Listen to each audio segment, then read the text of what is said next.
chung, ce qui veut dire règle numéro 1, ne pas voler sur l'eau.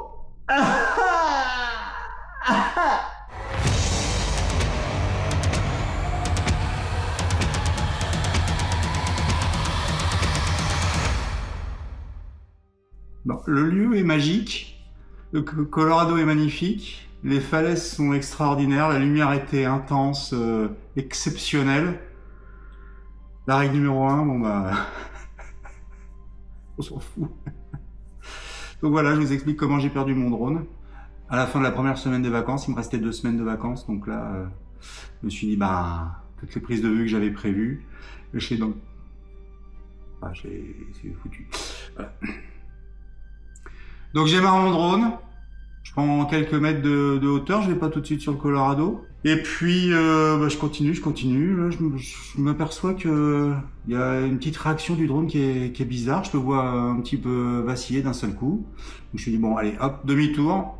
Et puis là bah, je vois mon drone se mettre en bancale, partir pas en vrille mais en diagonale au-dessus du Colorado. Mais à toute vitesse, à toute berzingue, des trucs, c'est même pas possible. Les réglages du DJI Neo dans la console pour la vitesse, et ça, c'est ce que j'ai vu, c'est pas possible.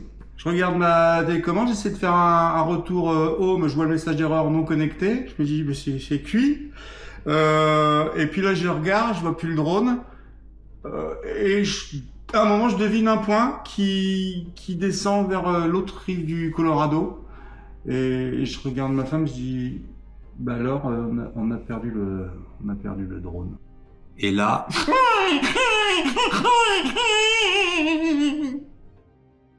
Donc, on fait la traversée du Colorado via la ville de Moab. Donc là, ça fait 20 bornes. Donc on y est en 25 minutes à peu près. Et puis là, on cherche. Et on cherche pendant 2 heures. On trouve rien. Donc, à un moment, on se dit, bon bah... C'est mort. J'étais dégoûté. J'étais dégoûté. On remonte dans le van. Et puis on commence à rentrer en ville. Et puis j'ai Laure qui me dit bah t'as essayé géolocaliser ton drone là?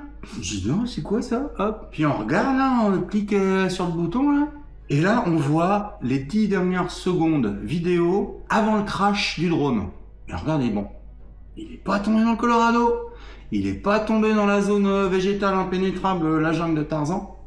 Et a priori, il serait tombé à côté de ce grand terrain gris en forme de triangle et les grandes formes grises aussi en forme jaune. J'ai dit ça, on l'a vu ça sur place, on y était, on y retourne. On monte un petit monticule de 20 mètres de haut, une propriété privée, on n'avait pas le droit d'y aller. Et puis on voit les dessins de triangles jaunes et gris, des carrés.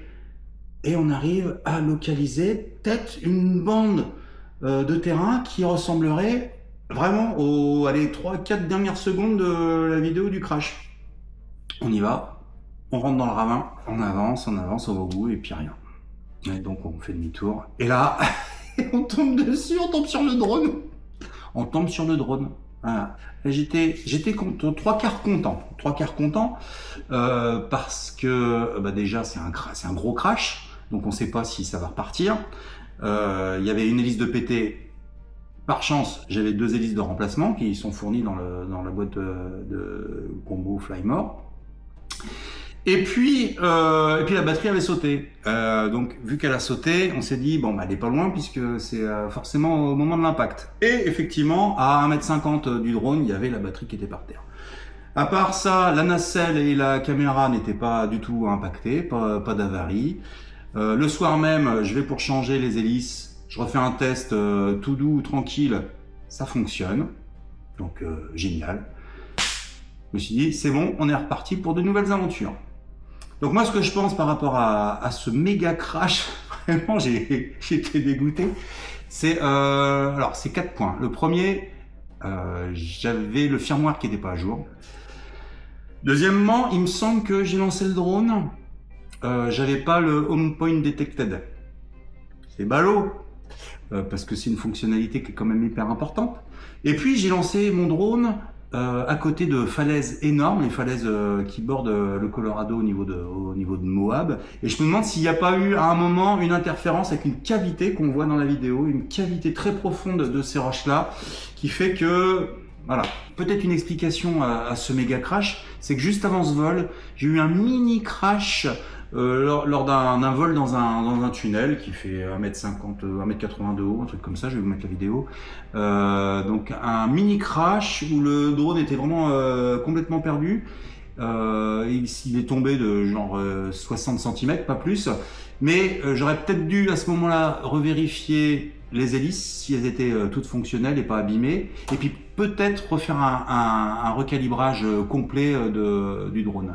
Ça aurait peut-être été pas mal comme idée.